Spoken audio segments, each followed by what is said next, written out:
Сайн байцгаана уу эрхэм хүнд үзэгчдээ. Хуулийн цаг нэвтрүүлгийн энэ удаагийн дугаараар иргэдийн төдийллийн сайн ойлгодгүйч амьдрал түгээмэл тохиолддог сэтгэл санааны хохирлыг Монгол улсад хэрхэн тооцож байгаа талаар ярилцах болно.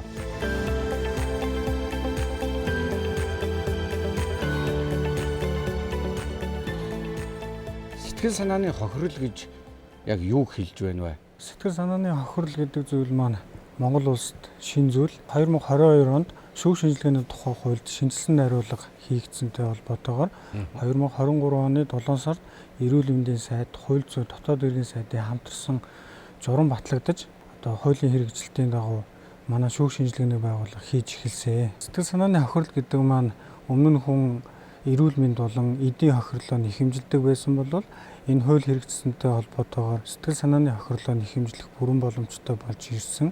За сэтгэл санааны хохирол гэж ер нь юуг тодорхойлоод байна вэ гэхээр хувь хүн маань одоо гэмт хэргийн улмаас сэтгэл санааны хохирол авч за нийгмийн байр суурь алдагдах одоо шаналл зөөр мэдрэх за сэтгэл зүйн хувьд докторгүй болох за энэ байдлууд маань хувь хүний амьдралын одоо чанарт нөлөөлж байгаа байдлыг маань сэтгэл санааны хохирол гэж бид нар үзэж байгаа. Сэтгэл санааны хохирол гэж энэ ойлголтыг бол ерөөхдөө хоёр ангилалд авч үзээд байгаа. Нэгдүгээр түрүүний манай эмчийн хэлсэн сэтгэл зүй төр хүн ямар нэг эмгэг өөрчлөлтөнд орсон байна уу? Үгүй амьдралын баяр хөслөлгөө болсон байна. Энэ юунаас болсон гэмтэргээс үүдэлтэй юу биш шүү те. Одоо тухайн хүний одоо стресс, депресс, сэтгэл зүйн одоо докторгүй байдлыг л ерөн хэлээд байгаа. Бие махбодын хувьд бол тухайн бас бие махбод гэмтснээр бие махбодноос шаналл зовөр үүсэж байгаа. Тэр гэмтэл нь одоо хүнд гэмтлэж болно, хөнгөн гэмтлэж болно те. Ингээ гэмтэл нь тодорхой хэмжээнд одоо эрүүлсэн бие гадны нөлөөнд автгаараа гэмтэл эмгэг үүсэн. Тэр нь бие махбод бас шаналл үүсгэж байгаа нь сэтгэл зүрхөө нөлөөлж гин гэж үзэж байгаа. Монгол улсад 23 оны 7 сарын 1-ээс хойш одоо гэмтэргийн улмаас гэж тодорхойлж байгаа. Гэмтэргийн улмаас буюу эргүү үеийн тусгай ангийн 84 гэмтэрэг анууд одоо дийлэнх ихэнх гэмтэрэг багтаж байгаа. Одоо хулгай дээр мөртөл орж байгаа. Одоо хүний эд хөрөнгө одоо эрүүл мэнд халдшгүй байдал одоо сэтгүүлчтэй хувьд бол энэ хэвлэл нийтлэл хэрэгжүүлээ те. Бид нар одоо ер нь бол дийлэнх гэмтэргүүд бол орж байгаа. Энэ гэмтэргүүд дөртөөд таны түрүүний хэлсэн сэтгэл зүйн та гадны нөлөөлөл бол маш сэтгэл зүйн болон бие махбодын ямар нэгэн өөрчлөлт бий болж байна гэж үзэх юм бол энийг шүүх шинжилгээний байгууллага тогтоогоод энэ нь өөрөө хэдвэр зэрэглэлийн гэмтэл байна гэдгийг гаргаад өгч байгаа. Тэгээ энэ нь өөрөө шүүхтэр очихоор нотлох хоригдол болоод шүүхтэр үнэлэгдээд тухайн одоо шүүх шинжилгээний байгууллагаар тогтоосон зэрэглэлийн хэмжээнд нөхөө олгоор олгож байгаа.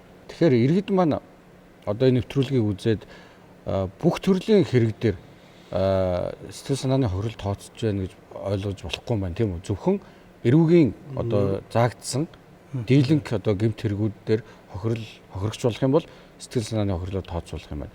Иргэний хэрэг дээр, захиргааны хэрэг дээр жишээ нь одоо сэтгэл санааны хохирлыг бол одоогор бол тооцох боломжгүй байгаа юу? Шүүх шинжилгээний тухай хуулийн шинжилсэн найруулга дээр 40-р бүлэг дээр одоо бүхэл бүтэн бүлэг болгож оруулж ирсэн. За энэ дээр болохоор 14 бүлгийн 85 гэмт хэрэг байгаа. За мөн 40-р зүйл дээр маань 14 бүлгийн 85 гэмт хэргийн хохирогч болон тухайн одоо хэргийн одоо амь хохирогчийн хууль ёсны төлөөлөгч гэсэн заалт байгаад байгаа. За энэтэй холбоотойгоор нөгөө иргэний хэргийн 511-р бүлэг маань өөрөө энэ шинжилгээнд хамаарагдаж ирж байгаа гэсэн үг. Сэтгэл санааны хохирлыг ер нь яг хэрхэн тооцож байна? Тодорхой арга аргачлал байгаа. За энэ маань одоо эрүүл мэндийн сайд, хууль зүйн яамны сайдын хамтарсан тушаалаар одоо шүүх шинжилгээний төв байгууллагын даргын баталсан арга аргачлалын дагуу хийнэ гэд заасан байгаа. Энэ арга аргачлал маань өөрөө бас одоо албаны нууцад хамаардаг учраас бас тодорхой одоо иргэд болон хуулийн этгээдэд бас задруулах бас хориотой болчиход байдаг. За яагаад ингэж одоо албаны нууцад хамааруулж байна вэ гэхээр одоо шинжээчийн дүгнэлтийг үнэн бодиттой байдлыг хангах. За мөн дээрээс нь шинжилгээнд ирж орж байгаа сэтгэл санааны хохирол нэхэмжилж байгаа одоо хүмүүс маань одоо өөрийгөө одоо шинжилгээнд бэлдэх эрсдлийг нь бууруулж өгч гэдэг юм уу. Ийм байдлаар одоо албаны нууцд хамааруулж одоо өгсөн байгаа. Сэтгэл санааны хохирол тооцоход энэ гэмт хэргийн одоо золиос хохирогч болж байгаа, амь насаа алдаж байгаа хүмүүсийн одоо хууль ёсны төлөөлөгч нар яг юун дээр анхаарах вэ? Ерөөгийн иргэдэр бол гэмт хэргийн улмаас гээд сая хэлээд байгаа яг 85 гэмт хэрэг дээр эргүүлэн тусгай ингээ. Энэ дээр бол шүүх шинжилгээний байгууллага нь өөртөө дүгнэлтээ гаргаад зэрэглэлээ тогтоогоод шүүх тэнд нь нөхөө олгорын бас шүүх эрх хэмжээ байгаа. Хэдийн хэмжээнд олох уу гэдэг шүүх эрх хэмжээ байгаа. Иргэний хуулийнхаа 497(1) гээд бас зохицуулт байдаг. Тэн дээр бол одоо бусдын нэр төр алдар хүндэтгэц тэгээд төрийн байгууллага албан тушаалтны буруутай үйл ажиллагааг сохирсон бол мөн адилхан бас сэтгэл санааны хохирол гэм эдийн бус гэморыг бол бас арилгах үүрэгтэй байгаа. Тэгэхээр тэр зохицуултынхаа өрөөнд бас иргэдүүл бас хэмжил гаргаад явах бол бас шүүхээр явах боломжтой. Энэ иргэд юун дээр анхаарах хэрэгтэй вэ гэхээр энэ бол ерөөсөө хууль маань гинт одоо ингээд 23-ны 7 сарын 1-ээс ширэгчгэр болцохоор нөгөө хүний амь насыг л бид нэг тодорхой хэмжээнд үнэлсэн. Бусад одоо тухайн хүн хүнд гэмтэл бусад гэмтэргүүд дээр яах вэ гэдэг ямар ч тийм нөгөө жиших барих юмгүй болцсон. Тэгэхээр нөгөө чинь нөгөө улсын дээд шүүхээс хууль зүйн дотоод хэргийн сайд, эрүүл мэндийн сайдаас журам дүрм аргачлал бас нэг жишээ баримжаа юмнууд гаргаж өгж байгаа юм. Тэр өрөөнд л ер нь бол нэг 5 зэрэглэлийг бий болгоод энэ нь бол нэгдүгээр зэрэглэл бол хамгийн хөнгөн, хоёр бол ингээд тийм байна гэдэг 5 дугаар зэрэглэл бол хамгийн хүнд. Энэ нь бол түрүүний хэлсэн хөдөлмөрийн улсын доод хэмжээг 149 хүний амь нас эрсдэхээс өмнөх буюу ийм төвшөнд ингээ үнэлээд байгаа. Тэгэхээр нөгөө иргэд энийг нөгөө ойлгохгүй одоо шүүх дээр, прокурор дээр мөрдөн байцаалтын шатнд ч юм уу те энэ сэтгэл санааны хохирлыг би хэмжлэхгүй ч юм ингээд бас ингээд хүсэл зориг ингээд бичээд өгчдөг. Тэгэхээр нөгөө энэ чинь нөгөө өөрөө нэг тийм сэтгэл санааны хохирол гэдэг зүйлийг авахгүй гэсэн болохоор шүүхтэр бас үнэлэгдэхгүй хаягдах тохиолдол байгаа. Хэрвээ өөрөө ингээд сэтгцийн хувьд нэг үзүүлэлт одоо хуулиараа ингээд нээлттэй орчин байгаа учраас үзүүлнэ гэдэг өсөл зураг илэрхийлээд явах юм бол шүүх шинжилгээний байгууллагад ороод тухайн зэрэглэлийнхээ аль зэрэглэлтэнд тохирсон байна гэдэг дүгнэлт нь гараа шүүхтэр очиод энэ шийдэгдэж явж байгаа. Сэтгэл санааны хохирол тэгээд бодит хохирол гэж хоёр тусдаа ойлголт байна уу? Нэг ойлголт байна уу? Энийг бас иргэдтэй ойлгуулах нь зөв баг. Сэтгэл санааны хохирол маань өөрөө бие махбодын хохирлоос одоо бас тусдаа ойлголттой. Яагаад тусдаа вэ гэхээр одоо бие махбодын хохирол бол тодорхой одоо хүний нүдэнд харагддаг, баригддаг, үзэгддэг одоо шинжилгээгээрээ нотлогдчихдаг зүйл. За сэтгэл санааны хохирол гэдэг маань өөрөө гаднаас нь хараад бол хинч одоо энэ хүнийг одоо сэтгэл санааны одоо гэмтэлтэй байна, сэтгэл санаагаар унсан байна, сэтгэл зүйн хувьд одоо докторгүй болсон байна гэж үнэлэх боломжгүй. Одоо энгийн хүний ойлголтоор бол хийсвэр ойлголт байхгүй. За шинжилгээ ухааны төвшөнд бол энэ чинь өөрөө бас нүдэнд харагдахгүй, гарт баригдахгүй байгаа ч гэсэн энэ эрэгтэй юм аа гэд нотлцсон. Тэгэхээр энэ одоо нүдэнд харагдахгүй, гарт баригдахгүй байгаа одоо энэ эрэгтэн маань өөрөө өвчлсөн байна уугүй юу гэдгийг л бид нэр одоо шинжилж байгаа гэсэн. Шинжилгээний тулд одоо тусгай мэдлэгийн одоо шинжээчнэр одоо тухайн хүнийг үзэж, уншилж одоо тухайн хүний зэрэглэлийг тогтоож байгаа гэсэн. 2023 оны 9-р сарын 23-нд авахгүй Сонгон архам дүргийн 33 дугаар гараа шиг санагдаж байна. Одоо нөгөө дахилтын зам гэж байдаг шүү дээ. Тэр зам дээр 12-оос 13 насны 2 охин хамж явж байгаад машин дайруулсан. Яг зөв явгооны замын гарцсан дээр. За тэгээд нэг нь бол газар дайраа насварсан. Тэгэд энэ дээрээс ямар асуудал үүссэн бэ гэхээр шүүх хурал нь бол 23 оны 12 дугаар сарын 5-нд болоод за асуул гаргасан жолооч бол 4 жил 6 сарын 20 хайлыг авсан. Шүүх хурлаараа тийм үү? Тэгээ шүүх хурлаараа. За тэгээд талигаа жохны ар гэрийнхэнд бол нөгөө сэтгэл санааны хохирлгээд нийтдээ мөнгөнд өнгөрөө бол нэг 161 сая төгрөг одоо нэхэмжилсэн. За тэгээд нөгөө хамж явж байсан охинд нь бол мөн ялгаа авахгүй нөгөө сэтгэл санааны хохирлгээд нэг 11 сая орчим төгрөг төлөвлөхөр өгнө бол хууль тогтоомж нь гарсан. Тэгсэн боловч яг одоогийн байдлаар бол ерөөсөө ямар ч одоо мөнгөнд төлбөр бол төлөгдөөгүй. За тэгээд ар гэрийнхэн бүгдээр сэтгэл санааны хохиролтой, сэтгэл зүйн хувьд бас тийм эмгэгтэй, стресстэй ийм нөхцөл байдал үүсэж байгаа. Бие махбодоос гадна тийм ээ сэтгэл санаа гэдэг бол энэ бол маш эмзэг эргэтэн гэж үздэг шүү дээ тий. Та энэ дээр юу гэж боддог вэ? Тэгээ энэ хохирол өнөөдөр энэ хууль одоо ингээд яагаад хэрэгжихгүй байгаа юм болоо? Та одоо бодлоо. Мэдээж 12-аас 13 насны хүүхдүүд гэдэг чинь бага насны хүүхдүүд тийм ээ. За тэгээд арга гэрийнхэнд нээж ав эцэг эхчүүдэд ах дүүсэд нь ямар байх вэ? За нэг нь одоо ингээд бурхны орныг зорчлоо. Нөгөөх нь эргээ сэтгэл зүйн хувьд одоо замын хөдөлгөөний нөхцөл байдлыг харахад хүртэл тэр хүүхэд айдаг болно, зочирддаг болно. Тэр хэмжээгээр нөгөө гэр бүлийнхэн хүмүүсийн сэтгэл зүй нөгөө хүүхдтэйгээ байн хамт явах, гараас нь хөтөлж явах. Тэгээд эргээд тэрнээс үүссэн тэр хүүхдэд сэтгэл зүй маш том тийм дарамт үүсэж байгаа. Эргээд тухайн одоо хууль шүүхийн шийдвэр нь гарчаад байхад тэр одоо хууль шүүхийн шийдвэр нь хэрхэн яаж хэрэгждэг, хизээ тэр одоо мөнгө төлбөрүүд нь орж ирэх ёстой гэдэг дээр ямар ч одоо юм хууль эрх зүйн одоо хяналт шалгалт байхгүй. Нөгөө нэхэмжилсэн мөнгөнд үнэ орж ирэхгүй. Тэгээд тэр хэмжээгээр хууль шүүх рүү ч юм арга гэрийнх ингээд явах ийм тохиолдлууд зөндөө одоо мөнгө санхүүгийн асуудлууд болдог шүү дээ тий. Тэр бүх зүйл нь ингээд одоо хувь гэр бүлийн хүмүүсээс гарч байгаа учраас үүн дээр бол нөгөө гэр бүлийнх нь хүмүүсийн хувьд бол маш их тийм одоо сэтгэл зүйн дарамттай асуудлууд үүсэж байна.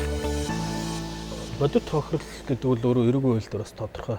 Тухайн одоо шууд тохирол гэж хэлээд байгаа. Одоо та хүн зодуулсан бол тэр хүнд хүн зодуулснаас болж танд үүссэн одоо шарах сорив тэрийг эмчлэхэд зарцуулсан юм тарианы зардал тийм ээ. Одоо тэр одоо тухайн хүн шууд үүссэн тэр охирлыг л өрн нас орсон хүнд бол нэг орчуулгын зардал гэдэг манайхан тооцдог. Тэр бол тусдаа ингээд бодит тохирол гэдэг ойлголтоор явж байгаа.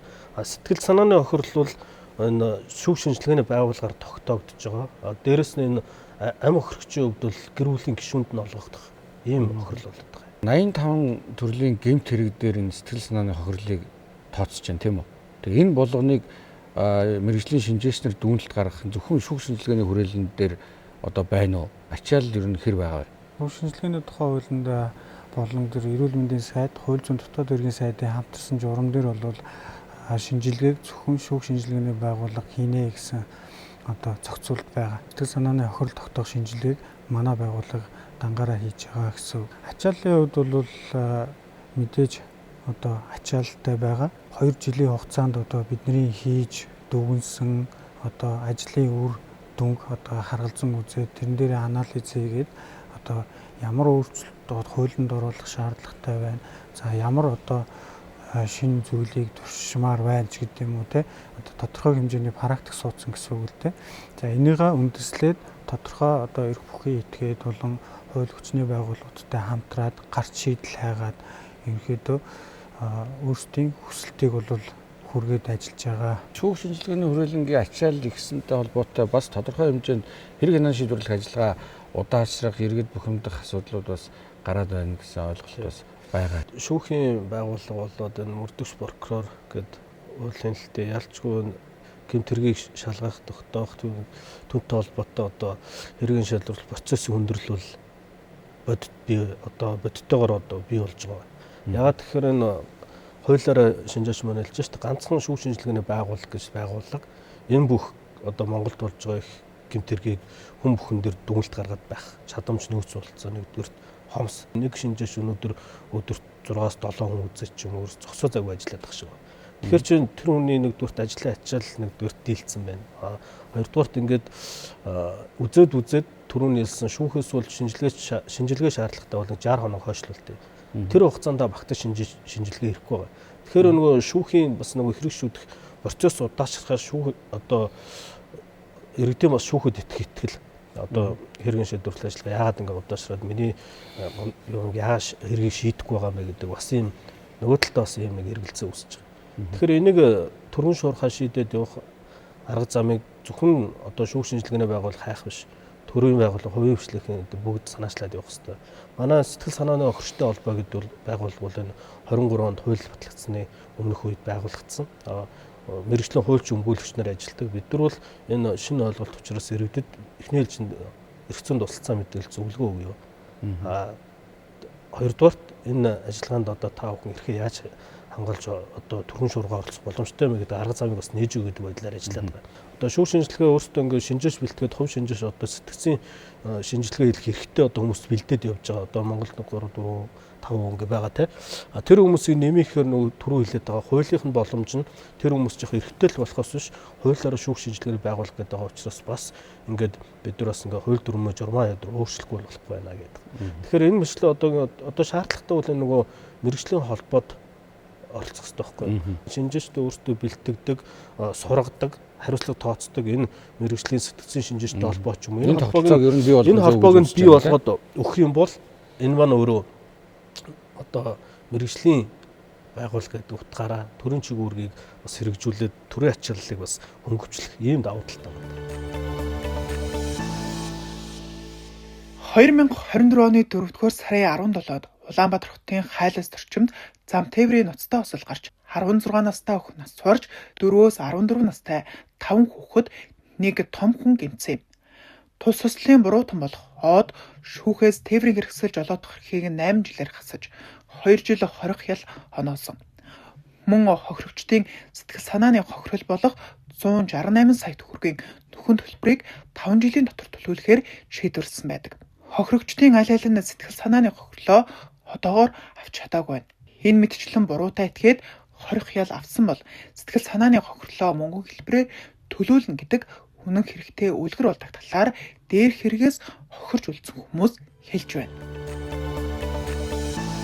Та түрүү хэллээ шүү дээ. Ингээд хууль эрх зүйн орчинд нь өөрчлөлт оруулахыг бас ингээд холбогдох байгууллагад саналаа тавиад явж байгаа гэж ямар асуудлууд тухайлбал хөрөгчдийн талаас нь ч гэсэн ер нь энэ хууль эрх зүйн орчныг зайлшгүй сайжруулах ямар асуудлыг одоо байна гэж харж байна. Өнгөрсөн одоо практикт ингээд хараад үзэх юм бол мэдээж ачааллын хувьд бол их байгаа.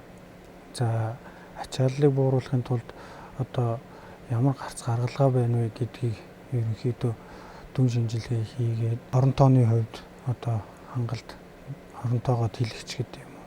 За мөн ингээд гадны шинжээч нарыг одоо татан оролцуулахад одоо хууль эрх зүйн орчинд одоо ямар өөрчлөлт хийх шаардлагатай байна ч гэдэг юм уу. Ингээд судалгаа шинжилгээ хийх асуудлууд маш их байгаад байна л дээ. Хууль одоо 2 жил одоо 3 дахь жилд хэрэгжиж байна л да. Гарсан шийдвэрүүд түүний хэрэгжилтэд тэр ер нь л нэг судалгаа хийх цаг болчиход байгаа юм. 3 жил болж байгаа үед бол одоо энэ одоо гарсан шийдвэрүүд болоод энэ дээр бүгднийг судалгаа хийгээд үзэх хэрэгтэй. Тэгвэл одоо хүний амь насыг одоо 100 хэдэн саяар үнэлчихэд байна. Тэндээс яг тодорхой хохирлоо авсан хүмүүс нь хэд байгаа юм, хэдэн хүмүүс нь авч чадаагүй явж байгаа юм те.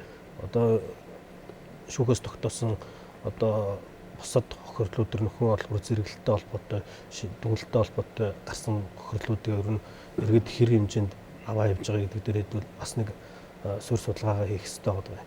Хохирчдын хувьд бол нэг л зүйл байгаа. Энэ шинжилгээ хэр үнэн зөв бодтой гарч ийн бид нар яг энэ сэтгцийг одоо яг үнэлж чадж гэнэ үгүй юу гэдэг дээр эргэлзээд байдаг. Одоо яг ингээд үнэлэхээр одоо бидний одоо ингээд бид нар тэнцэж очихоор одоо яах ёстой гэдэг.